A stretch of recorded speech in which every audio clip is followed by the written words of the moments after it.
when you walked in tonight, you were given a broken piece. I want you to hold on to that. And then at the end of the service, I'm going to ask you to do something with that. Later tonight, I want you to go home and read John chapter 11 in any version that you want. Tonight, I just want to tell you the story. Some of you may know the story. Many of you may not know the story.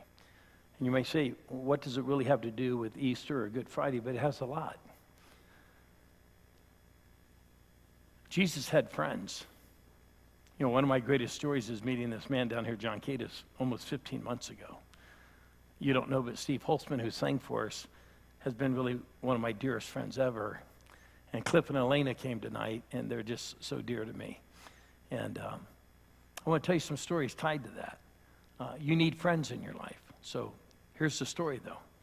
And there's one verse that I want you to never forget after you leave tonight. So Jesus was with his disciples and doing some great things. He's about 2 miles away from where these three friends lived, Mary, Martha, and Lazarus. And he loved them. And so Lazarus got very sick.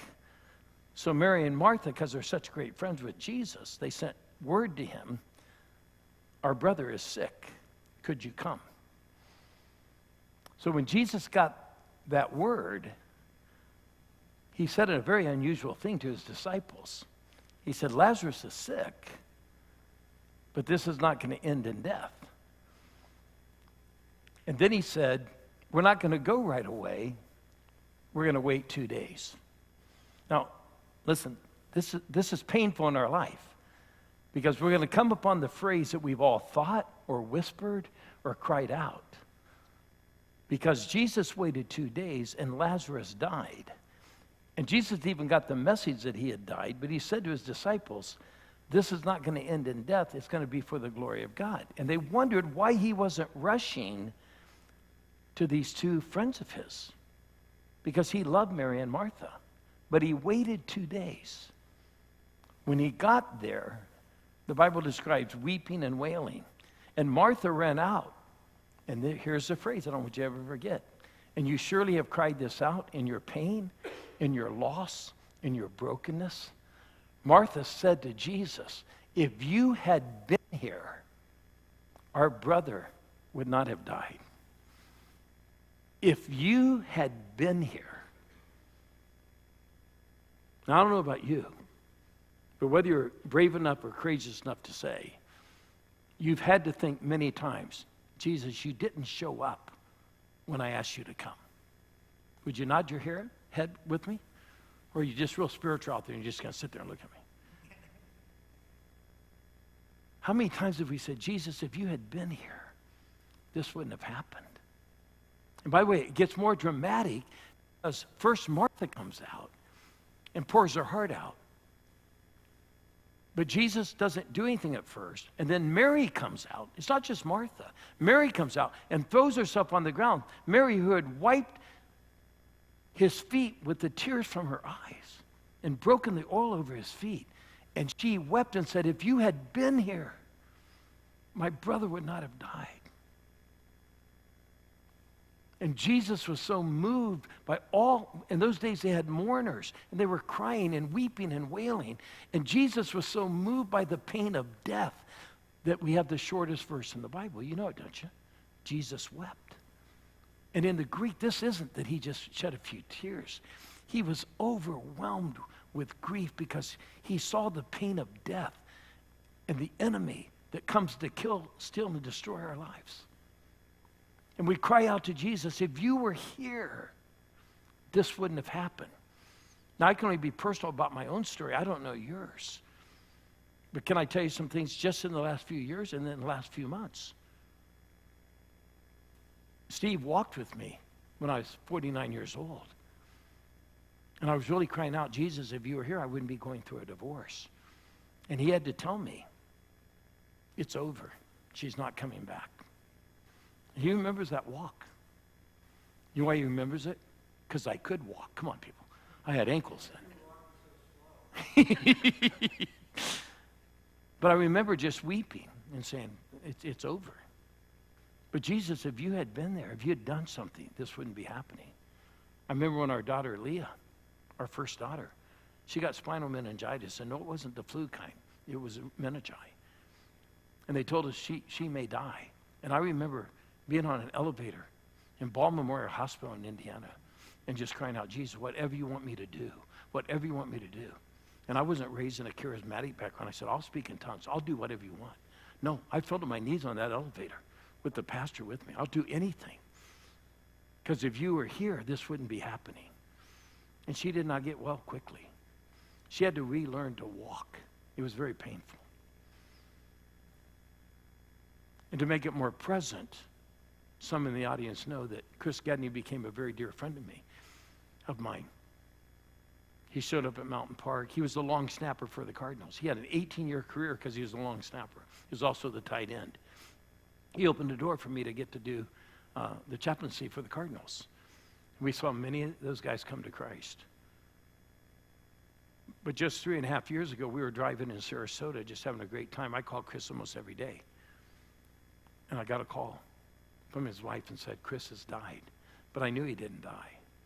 He had so much depression. He had CTE, worse than Junior Seau, when they did the autopsy. I couldn't drive. I swerved off the road, and I parked, and I wept. And Julia loved him. We were just crying. We couldn't drive. And I said, he took his life. And I wanted to say, Jesus, if you'd just been there in just a moment, just for maybe 30 minutes, if he'd called me like he promised he would, this wouldn't have happened. But it happened. And then my good friend Paul Keeler got COVID. They told him he was going to make it through. On a Friday night, they said, you'll go home on Monday. This is just 1.5 years ago. And then he coded on Saturday and he died. This man went to Honduras with me for 25 years. This man was one of the key people that caused us to have a broken heart for the poor at Mountain Park. I remember saying, Jesus, you surely could have done something. And I had to do that funeral. I mean, just think of your life. Now, Julia's dad was 92 when we did his funeral just about 10 days ago. But I love this man like my own father because my own parents weren't really in my life. And I knew he wasn't going to live, but I thought, Jesus, if you could just give us a few more magical moments, if you were here. But he passed. And we want him to go on into eternity. Now, you can laugh about this because I was never raised with dogs. But Stella, our 4-year-old dog, just 3 months ago got cancer. And she died, and we wept. Jesus, we prayed. It didn't happen. A real personal story for me is 1.5 years ago, I went into the eye doctor. I started getting blurry, John, in my right eye. And here I am. I'm not walking well. I don't hear very well. Now I can't see. Come on, people, smile. It doesn't get better. If you think it's going to get better and you're getting older, we need to meet after the service, okay? And I went in to see my eye doctor, who's my friend, and he said, you're going to have to see a specialist. So I'm in Muncie, Indiana, and I go to the specialist. He does 4 hours of testing, then he calls me in. He said, Robin, I don't know you. I didn't tell him I was a pastor. He said, Robin, I don't know you, but I got really bad news for you. You have keratoconus. The way to remember that, say carrot, and then taconus, keratoconus. I thought, what is that? He goes, well, your eyeball is so protruded, it's a 7.1 stigma, and if you were 1.7, I'd be deeply concerned. But at 7.1 stigma, you're not going to be able to see out of that eye, and we can never remove your cataracts, and it's just not going to happen. He said, I've already called a specialist in Indianapolis, but he can't see you for 1 year. Now, you don't know this. I don't say it real loud in Muncie, Indiana, but I hate Muncie, Indiana. Would you smile? I hate Muncie, Indiana. I love Phoenix. When I married my wife, I'd been living in Sarasota, lived in Phoenix, and she said, we have to live in Muncie, Indiana. So if you're young, take this note tonight. Don't fall in love in the wrong city, okay? Just don't do it. Don't do it. So here's the deal. So I said, sir, tell me better news. He said, well, I can't get you in for 1 year. And I said, would you like some spiritual humor? He said, well, I'll try it. Try it on me. I said, if your right eye causes you to sin, gouge it out. He laughed. You guys didn't, but that was funny. And then I said to him, if I could pull a professional favor in Phoenix, would you let me do that? And I wouldn't brag, I just knew some surgeons here. No one's going to see me. And 2 wonderful surgeons here called a woman named Dr. Shaw. They didn't tell her who I was. They just said, he's a very dear friend of ours. Would you see him? So I planned to fly here because she opened it within a week to see me. She was one of 13 surgeons that if she could do something, she's one of 13 in the whole nation that can operate on keratoconus. So I showed up. I just told her my name. I'm Robin Wood. She said, you're going to be frustrated at me, but I got to take you through the 4 hours testing. I got to do the same thing. I got all the charts here. You're 7.1 on the charts. Now, before I flew to Phoenix, I have 3 intercessors.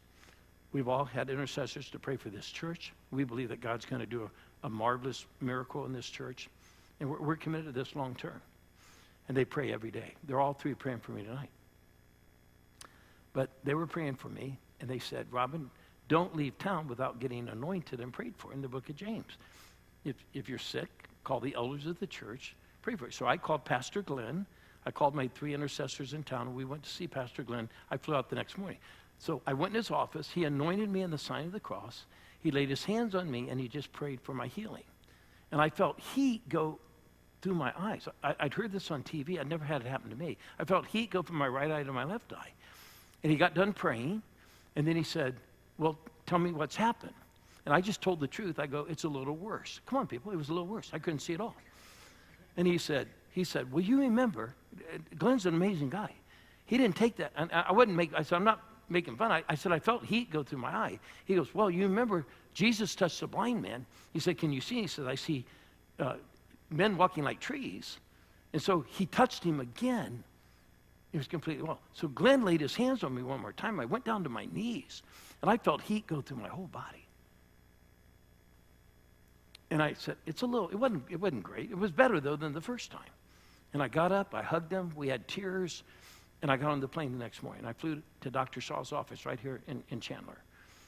I went in, told her my name's Robin Wood. She did 4 hours of testing. She walks back in the room. Mr. Wood, I want you to sit down. She goes, I don't know you. I got to tell you something. You're not 7.1 stigma. You're 0.2.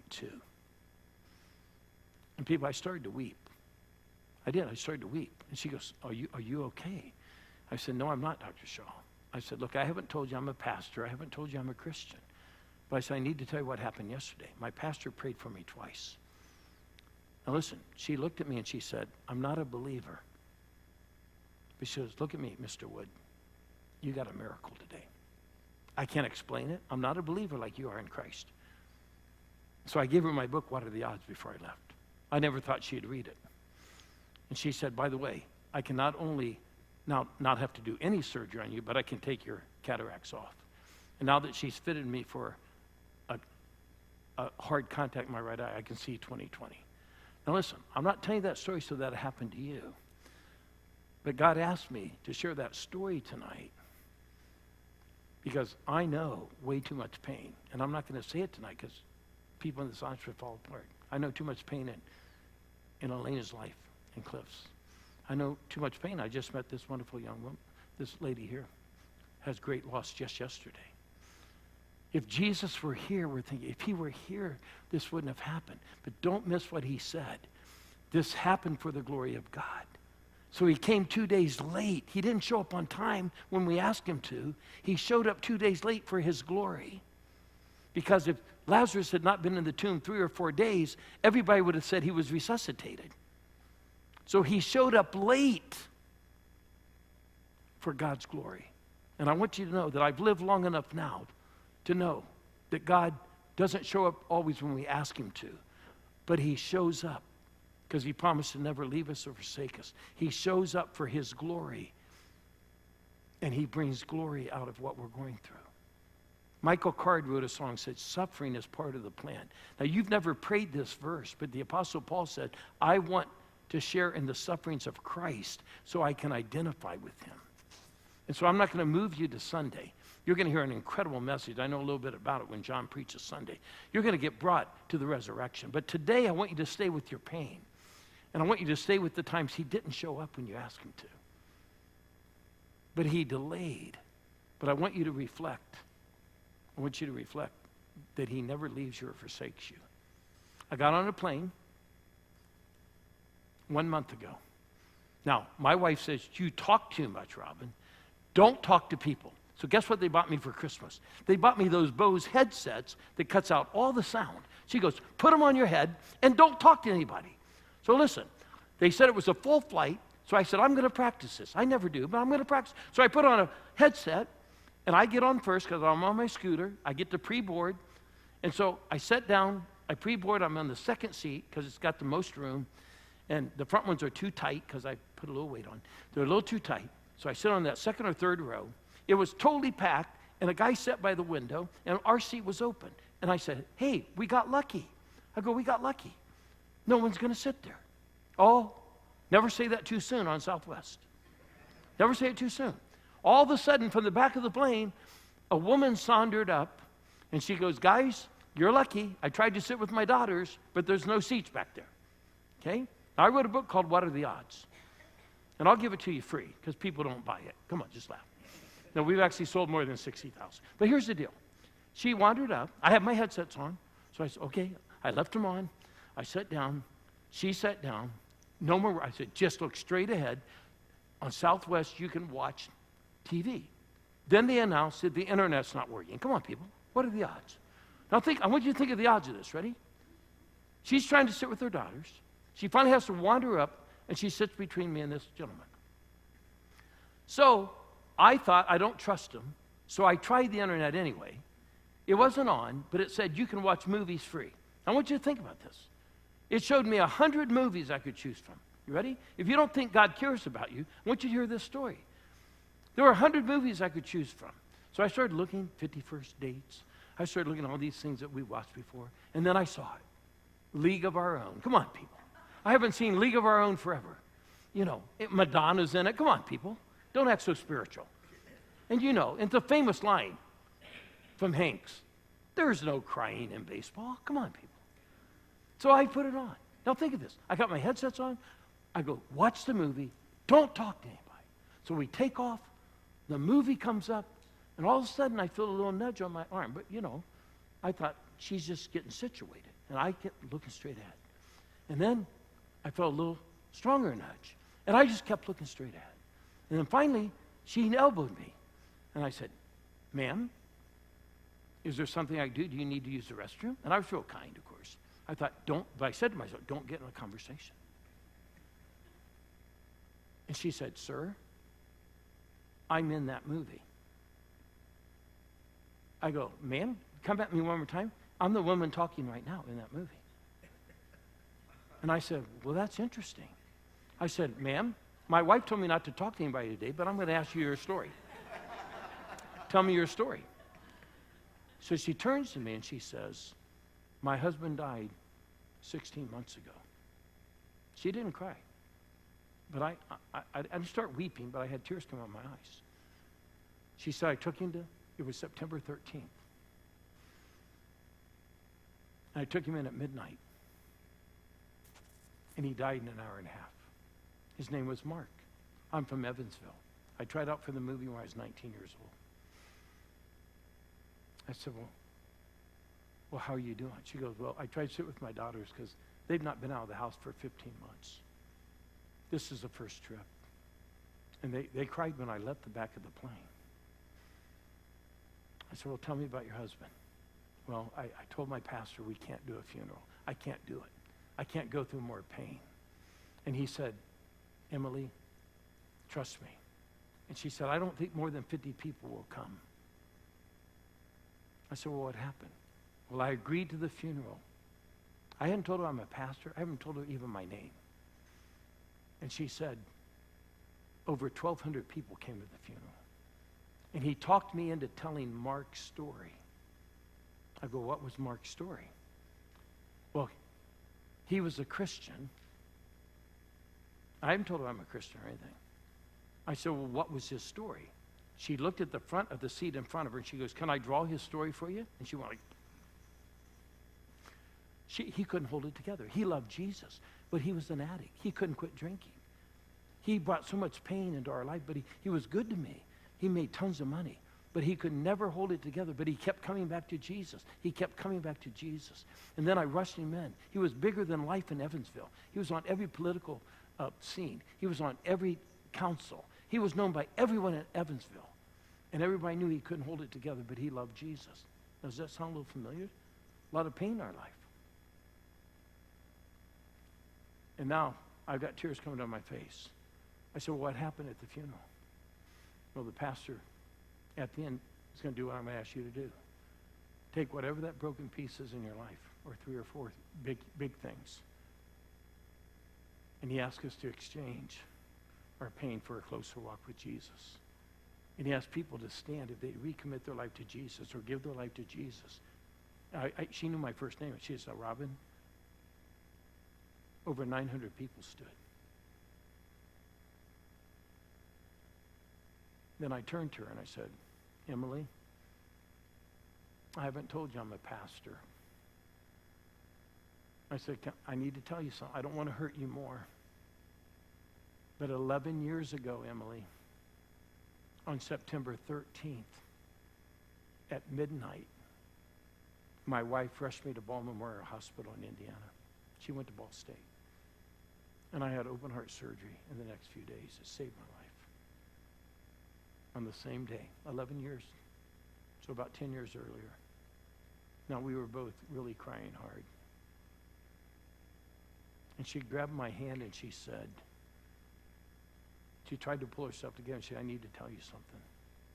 Before I got on this plane, I said, "Jesus, if you're really here, if you really care about my daughters, would you give me a sign that you care about me?" I want you to think of the odds of her sitting in that seat, of the internet going out, of me choosing from 100 movies, and me choosing League of Our Own, and her praying before she got on the flight, "God, would you please show me that you care for me?" And she said, "Would you pray with me?" She goes, "Jesus is here."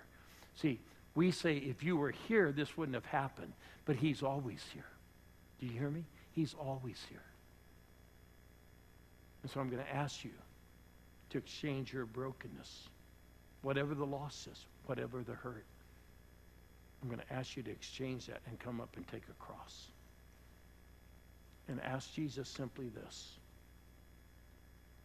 would you call me forth from my spiritual grave? He called Lazarus forth.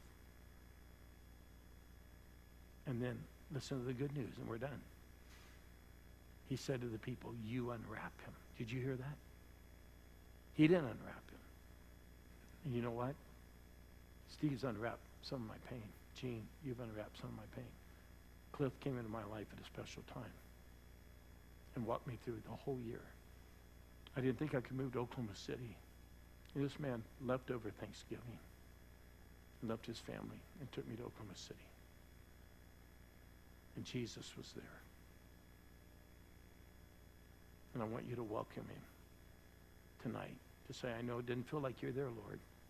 You know the great quote, "He speaks softly in our comfort, but he shouts in our pain." I'm here. I'm here.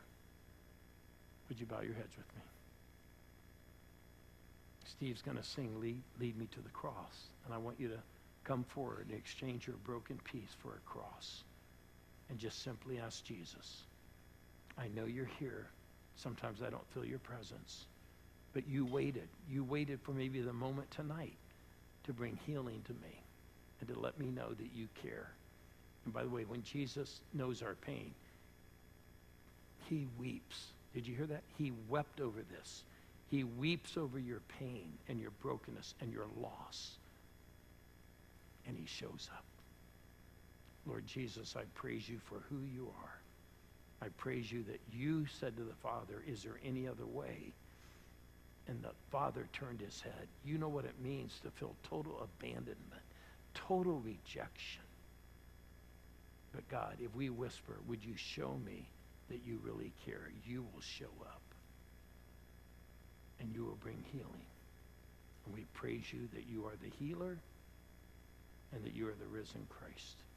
Help us to exchange our brokenness for your cross. In Jesus' name.